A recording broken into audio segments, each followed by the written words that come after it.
చెప్తా ఉన్నా అధ్యక్ష, ఈ దేశంలో కానీ ఏ రాష్ట్రంలోనైనా డబ్బులు బీరువాల్లో అల్మారాల్లో కట్టల రూపంలో ఏ ప్రభుత్వం దగ్గర కూడా నిల్వ ఉండదు అధ్యక్ష. రూపాయి అనేటువంటిది ఖజానాకు రావడం పోవడం అనేటువంటిది ఒక నిరంతర ప్రక్రియ అధ్యక్ష. ఇది ఆర్థిక సూత్రం.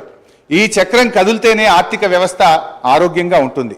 భారతదేశం ఏర్పడినప్పటి నుంచి ఇప్పటి వరకు ఏ రాష్ట్రంలోనైనా ఇలా ప్రభుత్వాలకు పన్నులు పన్నేతర మార్గంలో ఆదాయం సమకూరుతుంది. ఇలా చిప్ప చేతికి ఇవ్వడం మనము దివాలా తీయడం అనేటువంటిది శుద్ధ తప్పు. అంటే 2014లో మేము అధికారంలోకి వచ్చినప్పుడు కూడా మేమేమో మాట్లాడలేదే, ఆ రోజు ఖజానా ఖాళీ అని మేమెక్కడ మాట్లాడలేదే. తెలంగాణని అగ్రగామి రాష్ట్రంగా నిలబెట్టాలనే తపనతో మేము పనిచేసినాం. పగతనాన్ని పక్కన పెట్టి అధ్యక్ష ప్రతిసారి ఇప్పుడు నేను గౌరవ సభ్యుని అడుగుతాను. రాష్ట్రం అంటే ప్రభుత్వం అంటే సార్ వారు అడిగిన దాంట్లో ఒక ప్రశ్న చిన్న అంశం కూడా చెప్తాను. రాష్ట్రం అంటే ప్రభుత్వం అంటే డబ్బులు అలమారులో ఉంటాయి అంటలేను, కానీ జీతాలు 1వ తారీఖు ఇయ్యలేనటువంటి ఆర్థిక పరిస్థితి ఉంది. రాష్ట్రంలో ఆర్థిక పరిస్థితి గురించి చెప్తే ఎందుకు ఆర్పాటుతో తెలియదు.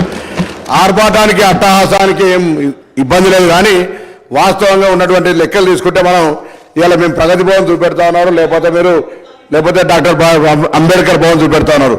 పేదల కంటే డబల్ బెడ్రూమ్ బిల్లు గురించి మాట్లాడతలేదు అధ్యక్ష.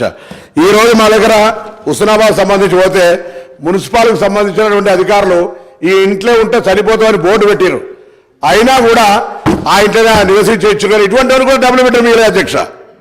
ఇది వాళ్ళ ప్రభుత్వం యొక్క. అంతేకాదు ఇలా దాని లెక్క చెప్తా ఉన్నారు. ఇవాళ 1,25,000 నేను బలహీన వర్గాల శాఖకు సంబంధించిన మంత్రిని ఇవాళ అధికారికంగా లెక్కతో చెప్తా ఉన్నా. 1,25,000 గురుకులంలో ఉన్నటువంటి చదువులకు ఇస్తా ఉన్నారు. 55,000 రూపాయల దారిలో ఇచ్చేటువంటి బడ్జెట్తో పాటుగా 55,000 రూపాయల బడ్జెట్ 55 రూపాయలు ప్రతి విద్యార్థి కూడా వచ్చేటువంటి పరిస్థితులు చెప్పేది మాత్రం 1,20,000. ఆర్భాటం పేరు ఎన్ని రోజులు నడుపుతారు అధ్యక్ష? ప్రచారానికి సంబంధించిన దాని మీద నడుపుకుంటూ అవుతుంటే గ్లోబల్ ప్రచారం చేసి మేము బాగున్నాం, బంగారు తెలంగాణ బాగున్నాం అంటే అందరూ బాగున్నాడు చెప్తాను. నేను నాకు సంబంధించిన అంశం చెప్తా, మీరెందుకు సార్ నేను చెప్తారా? నేను పార్టీ మినిస్టర్ గారు